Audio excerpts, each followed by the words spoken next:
2050 کا سال آج سے تقریباً 32 سال دور ہے، لیکن ہر انسان کی یہ خواہش ہے کہ وہ مستقبل کے بارے میں جان سکے، اگرچہ غیب کا علم صرف اللہ تعالیٰ کے پاس موجود ہے اور اللہ تعالیٰ کی ذات ہی جانتی ہے کہ 2 سیکنڈ کے بعد کیا ہونے والا ہے اور اس دنیا میں 2050 میں کیا ہوگا، اس کا علم بھی اللہ تعالیٰ کے پاس موجود ہے۔ لیکن جو ماہرین ہیں وہ اس بارے میں مختلف دعوے کرتے ہوئے دکھائی دیتے ہیں۔ انہوں نے مختلف پیشن گوئیاں کی ہیں۔ اس ویڈیو میں ہم آپ کو ان کی پیشن گوئیوں کے بارے میں بتائیں گے جو وہ دعوے کرتے ہوئے دکھائی دے رہے ہیں، وہ آخر کیا دعوے ہیں اور اسلام کی تاریخ سے حضرت محمد صلی اللہ علیہ وآلہ وسلم نے اس بارے میں کیا فرمایا ہے، جو دعوے سائنس کر رہے ہیں اس سے کیا چیز واضح ہو رہی ہے۔ دوستو، یہاں پر یہ بات سمجھ لینی چاہیے کہ حضور اکرم صلی اللہ علیہ وآلہ وسلم نے جہاں قیامت کی نشانیاں بتائی ہیں، ان سے پہلے یہ بھی ایک حقیقت ہے کہ دجال کا وجود ہوگا، دجال اس دنیا میں آئے گا۔ دجال کی آمد کی نشانیوں کے حوالے سے کہا جاتا ہے کہ صحرا میں، عرب میں بلند عمارتیں تعمیر کی جائیں گی، مکر و فریب جو ہے وہ بہت زیادہ ہوگا، مصنوعی بارشیں کی جائیں گی اور مردوں کو زندہ کیا جائے گا۔ یہ وہ تمام باتیں ہیں جس سے ظاہر ہوتا ہے کہ جب یہ نشانیاں پوری ہوتی ہوئی دکھائی دیں گی تو وہ وقت دجال کی آمد کا ہوگا، یعنی کہ قیامت کے بہت ہی قریب کا وقت ہوگا۔ لیکن اب جو ماہرین ہیں، جو سائنس کے جاننے والے ہیں، ان کی جانب سے کہا جا رہا ہے کہ 2050 میں یہ تمام چیزیں پوری ہو جائیں گی، جس سے واضح ہو رہا ہے کہ دجال کی آمد کا وقت جو ہے وہ بہت قریب آ چکا ہے۔ دوستو، اس ویڈیو میں مزید تفصیلات میں جائیں گے، لیکن اس سے پہلے ہماری آپ سے التماس ہے کہ اگر آپ نے ہمارا چینل سبسکرائب نہیں کیا تو فوراً سبسکرائب کیجئے، ساتھ ہی بیل آئیکن پر کلک کریں تاکہ مزید آنے والی ویڈیوز جو ہم وقتاً فوقتاً آپ کے لیے اس چینل پر اپلوڈ کرتے ہیں وہ آپ کو وقت پر ملتی رہیں اور آپ ان سے مستفید ہوتے رہیں۔ دوستو، ماہرین نے 2050 تک دنیا میں بڑے پیمانے پر سائنسی تبدیلیوں کی پیشن گوئی کی ہے۔ ماہرین کے مطابق کہا جاتا ہے کہ 2050 تک بہت سی نوکریاں ختم ہو گئی ہوں گی، کیونکہ اس وقت تک ربوٹس آ جائیں گے اور ربوٹس انسان کی نوکریاں لے لیں گے۔ اسی طرح کہا جاتا ہے کہ 2050 تک دنیا کی جو آبادی ہے، یعنی کہ پاپولیشن ہے، وہ بہت زیادہ ہو جائے گی اور شہروں کی تعداد بھی بہت زیادہ ہوگی۔ 2050 میں انسان کی نظر بھی کمزور ہو جائے گی، جس کی وجہ ٹیکنالوجی کو قرار دیا جاتا ہے کہ یعنی کہ ٹیکنالوجی سے جو شعاعیں نکلیں گی وہ انسان کی صحت پر اثرات مرتب کریں گے، جس کی وجہ سے انسان بیمار ہوگا۔ اسی طرح کہا جاتا ہے کہ ایڈوانس قسم کے موبائل فونز بھی آ جائیں گے، گھروں میں اس طرح کی سہولیات میسر ہوں گی جس کے بارے میں انسان آج سوچ نہیں سکتا، لیکن 2050 میں وہ انسان کو میسر ہوگی۔ اسی طرح جہاز کے بارے میں کہا جاتا ہے کہ اس طرح کے جہاز آ جائیں گے جنہیں انسان آرام سے دیکھ سکے گا، یعنی کہ ان کے اندر بیٹھ کر باہر دیکھ سکے گا، یعنی کہ وہ پورے جس طرح شیشے کے ہوتے ہیں اس طرح دکھائی دیں گے۔ 3D پرنٹنگ کے حوالے سے کہا جاتا ہے کہ وہ بہت زیادہ عام ہوگی اور گاڑیاں، اس طرح کی گاڑیاں آئیں گی جو سیلف ڈرائیو ہوں گی، یعنی کہ خود بخود چلنے والی گاڑیاں آ جائیں گی اور اس کی وجہ سے ایکسیڈنٹس بھی نہیں ہوں گے، کیونکہ ان میں سینسرز لگائے جائیں گے جو ایکسیڈنٹس کی تعداد کو بہت کم کر دیں گے۔ ہولوگرافکس اور سمارٹ ڈیوائسز جو ہیں وہ بہت زیادہ عام ہوں گی، جن کے بارے میں لوگ آج سوچ بھی نہیں سکتے، وہ اس زمانے میں لوگوں کو میسر ہوں گی۔ اس کے ساتھ ہی جنگ کے بارے میں کہا جاتا ہے کہ اگر اس زمانے میں کوئی بہت بڑے پیمانے پر جنگ بھی ہوگی تو کچھ لوگ ایسے ہوں گے جو ٹیکنالوجی کی مدد سے اپنے آپ کو محفوظ رکھیں گے اور اس طرح اس دنیا کا خاتمہ نہیں ہوگا۔ یہ تو ان کا دعویٰ ہے۔ جو لوگ کہتے ہیں کہ 2050 میں یہ دنیا کیسی ہوگی، سائنس جو ہے وہ کہتی ہے، لیکن یہ مسلمانوں کا ایمان ہے کہ اس دنیا نے ایک نہ ایک دن ختم ضرور ہو جانا ہے۔ دوستو، اس ویڈیو میں ہم آپ کو سائنس کی طرف سے جو حیرت انگیز دعوے کیے جا رہے ہیں ان کے بارے میں مزید بتاتے ہیں۔ ماہرین کا کہنا ہے کہ مستقبل کی دنیا کے حوالے سے ہمیشہ ہی وہ کافی پرجوش نظر آتے ہیں۔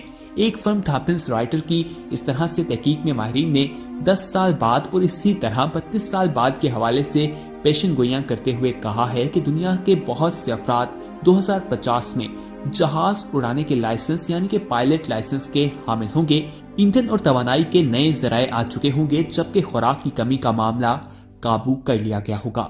ماہرین نے اپنی پیشن گوئیوں میں خصوصی اعداد و شمار اور عالمی رجحانات کو مد نظر رکھتے ہوئے ان کا دعویٰ کیا ہے کہ 32 سال میں ٹیکنالوجی اور بایولوجیکل سائنس میں بہت تیزی سے ترقی نظر آئے گی۔ یہ بھی ممکن ہے کہ کوئی ایسا DNA ایسا نقشہ تخلیق کر لیا جائے جو امراض سے محفوظ رکھ سکے گا۔ ماہرین نے یہ بھی پیشن گوئی کی ہے کہ یہ عین ممکن ہے کہ بجلی سے اڑنے والے جہاز عام ہوں گے اور دنیا کے اکثر افراد ہوا بازی کی تربیت حاصل کر چکے ہوں گے۔ ایکسپرٹس کی 2050 کے حوالے سے پیشن گوئیوں پر مبنی ڈیلی میل کی ایک رپورٹ میں بتایا گیا ہے کہ گھروں سے لے کر اخبارات تک ہر چیز ڈیجیٹل ہو جائے گی۔ تحقیق میں ماہرین نے ایسے سائنٹیفک ایریاز کے حوالے سے پیشن گوئیاں بھی کی ہیں جن میں تیزی سے تبدیلیاں آئیں گی۔ تحقیق کرنے والوں کے مطابق جنگ عظیم دوم کے بعد یعنی 1946 سے لے کر 1964 کے درمیان پیدا ہونے والے افراد 80 سے عمر کو پہنچ چکے ہوں گے اور 100 سے زائد بھی ان کی عمر ہو سکتی ہے۔ اس عرصے کے متاثرہ افراد کے لیے مزید فنڈز مختص کر دیے جائیں گے۔ شمسی توانائی کا استعمال بڑھنے لگے گا اور اس توانائی کو کرۂ ارض پر بنیادی حیثیت حاصل ہو جائے گی۔ موذی امراض کے خلاف انسانی جسم کی مدافعت بڑھانے میں ماہرین کو کامیابی حاصل ہوگی۔ عین ممکن ہے کہ شوگر کی ٹاپ 1 سے بچاؤ کا طریقہ بھی دریافت کیا جا چکا ہوگا۔ جدید ٹیکنالوجی کی بدولت دنیا بھر میں خوراک کی کمی اور قیمتوں میں تیزی سے تبدیلی کے معاملے پر بھی قابو پا لیا جائے گا اور خوراک کی کمی ماضی کا قصہ بن جائے گی۔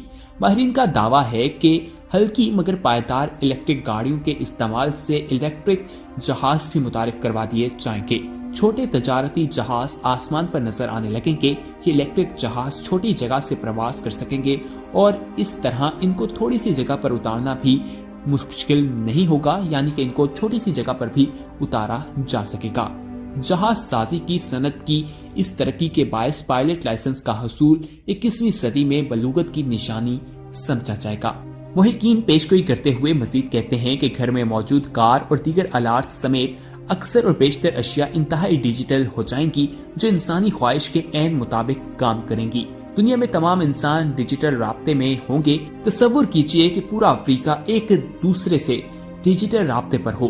یہ دن 2050 میں آ چکا ہوگا۔ توانائی کے استعمال کے بارے میں ماہرین کا کہنا ہے کہ پیٹرول مصنوعات میں ماضی کا حصہ بن جائیں گی۔ ان کی جگہ کچرے اور دیگر متبادل ذرائع کی توانائی جگہ لے لیں گے اور ان سے توانائی حاصل کی جائے گی۔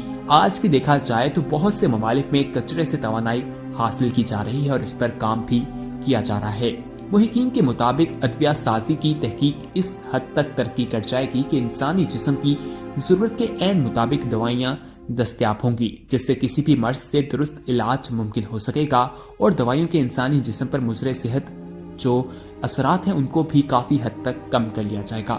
ماہرین کا کہنا ہے کہ نینو ٹیکنالوجی عروج کی جانب گامزن ہوگی۔ انسانی جسم کے عین مطابق ڈی این اے میپنگ کی جا سکے گی، جس سے پیدائش کے وقت ڈی این اے میپنگ یعنی کہ نقشے کی تیاری کی جا سکے گی اور سال میں ایک بار ایک معائنہ کروائے جانے پر مرض کی تشخیص اسی ڈی این اے میپنگ سے ہو سکے گی۔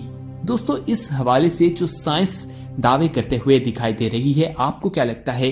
کیا ایسا ہوگا یا نہیں؟ کمنٹ باکس میں ہمیں لازمی بتائیے گا۔ ایک مسلمان ہونے کے ناطے تو ہمیں اللہ کی ذات پر پورا بھروسہ ہے اور حضور اکرم صلی اللہ علیہ وآلہ وسلم نے جو احادیث بتائی ہیں ان پر بھی ہمیں کامل ایمان ہے۔ دوستو، جن چیزوں میں بہت تیزی سے ترقی ہوگی ان میں سے ایک آرٹیفیشل انٹیلیجنس بھی ہے۔ امید کی جا رہی ہے کہ 2050 تک آپ کا کمپیوٹر اس قابل ہو جائے گا کہ وہ انسان کی طرح سوچ سکے، یعنی ایسے رپورٹ ایجاد ہو جائیں گے جو انسان کی طرح باشعور ہوں گے۔ چین میں تو ایسی رپورٹ گڑیا بنانا شروع ہو گئی ہیں کہ جن سے شادی کی جا سکے، اور چائنیز اس سے بہت زیادہ دلچسپی لے رہے ہیں کہ وہ آپ اپنی مرضی کی بیوی سے شادی کریں گے، جیسا وہ چاہیں گے ان کی بیوی ویسا ہی کرے گی۔ اتنی فرما بردار ہوگی جس کے بارے میں وہ سوچ بھی نہیں سکتے تھے۔ دوسرا بڑا میدان جس کے بارے میں بہت تیزی سے ترقی کی جا رہی ہے اور وہ کہا جا رہا ہے کہ اگلے آنے والے دنوں میں وہ میدان ورچوئل ریئلٹی کا ہوگا۔ چند سالوں میں ٹیکسٹ بک ختم ہو جائیں گی اور اس کی جگہ ورچوئل ریئلٹی لے لے گی۔ اگلے چند سالوں میں ورچوئل ریئلٹی کے ذریعے نہ صرف ایک استاد اپنے اسٹوڈنٹس کو ماضی کی سیر کروا سکے گا، جیسے کسی جنگ کے میدان کی، بالکل اسی طرح وہاں پر ان کو سیر کروا سکے گا اور اس کے ساتھ ساتھ مستقبل میں بھی لے جا سکے گا۔ اب اپنی امیجنری ورلڈ جو تخلیق کرتے ہیں اس پر بھی آپ کو جانے کا ایک موقع مل سکتا ہے۔ تیسرا بڑا میدان 3D پرنٹنگ کا ہے۔ بڑے پرنٹنگز کے لیے 3D پرنٹنگ بہت تیزی سے کام کر رہے ہیں، بلکہ چین میں تو تقریباً 10 گھر 3D پرنٹنگ سے بنائے جا چکے ہیں۔ کتنا عجیب سا لگتا ہے نا کہ آپ اپنے لیپ ٹاپ ٹیبل پر اپنی گاڑی اور اپنا گھر ڈیزائن کریں اور اپنے پرنٹر سے اس کو نکال لیں۔